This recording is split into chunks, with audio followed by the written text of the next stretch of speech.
Calvin Abueva mga idol, dapat din bang masuspended sa PBA? At Jeric Ahanmisi to Barangay Ginebra. Naging mainit nga si Calvin Abueva mga idol matapos ang naging laban ng Barangay Ginebra at Converge Fiber Xers dahil sa sinabi nitong paldo daw ang apat na referee. Hindi nga nagustuhan ng mga Ginebra fans ang naging asal ni Calvin Abueva dahil hindi daw ito marunong tumanggap ng pagkatalo kahit hindi siya pinaglalaro.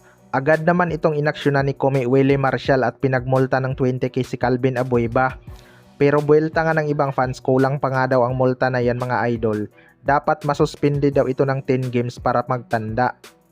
Para sa akin mga idol, sobra na din siguro yung suspended na 10 games.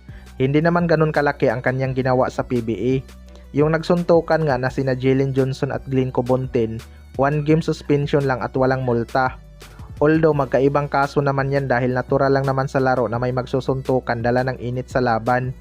Pero yung kay Calvin Abueva kasi verbal yun mga idol. Nakakasira talaga ng imahe ng PBA. Syempre di maiiwasan na may maniniwala dyan dahil player na mismo yung nagsabi. Kaya lang wala namang pruweba si Calvin Abueva na paldo ang apat na referee. Kung babalikan pa nga natin ang laban, mas bias pa nga sa kanila ang referee dahil warning lang ang binigay ng referee kay Alex Stockton sa kanyang second motion, imbes na matic technical foul yun, 'di ba? Baka hirap lang talaga si Calvin tanggapin ang pagkatalo. Samantala sa ibang balita naman mga idol, Jeric Ahanmisi to Barangay Ginebra. Matapos ngang bitawan ng Magnolia Hotshots itong si Jeric Ahanmisi mga idol, nagpapakita na nga ito ng magandang laro sa Terra Firma Jeep. Hindi nga biro ang kanyang mga pinapakitang number at siya nga ang number 1 scorer ng mga locals.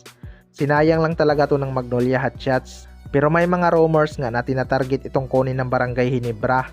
Para sa akin mga idol, hindi talaga malabong magkaka-interes ang Barangay Ginebra sa kanya. Pwede nga itong pamalit kay Jeremiah Gray. Inconsistent na kasi talaga si Jeremiah Gray at hindi pa nakakapagpakita ng good numbers.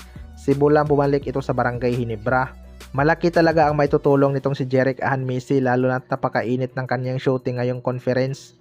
Noon pa may shooting na talaga to mga idol, hindi lang masyadong nabibigyan ng minuto. May depensa din tong si Jeric Ahanmisi kaya maganda talaga to pangkapalitan ni RJ Abarrientos. Kayang-kaya nga nitong gawin ang pinoproduce ni RJ Abarrientos sa scoring. Pero ang magiging tanong lang dyan ay kung bibitawan ba ito ng Terra Firma Jeep. Mawawalan nga sila ng scoring machine pag nagkataon. Si Jeric Ahanmisi kasi talaga ang isa sa mga katulong ni Mubashar Ali sa scoring, kaya maganda ang kanilang standing. Pero kapag binitawan ito ng Terra Firma Jeep, siguradong bagsak talaga ang kanilang output. May mga pwedeng mag-step up naman pero ibang klase talaga ang kayang ibigay ni Jeric Ahanmisi.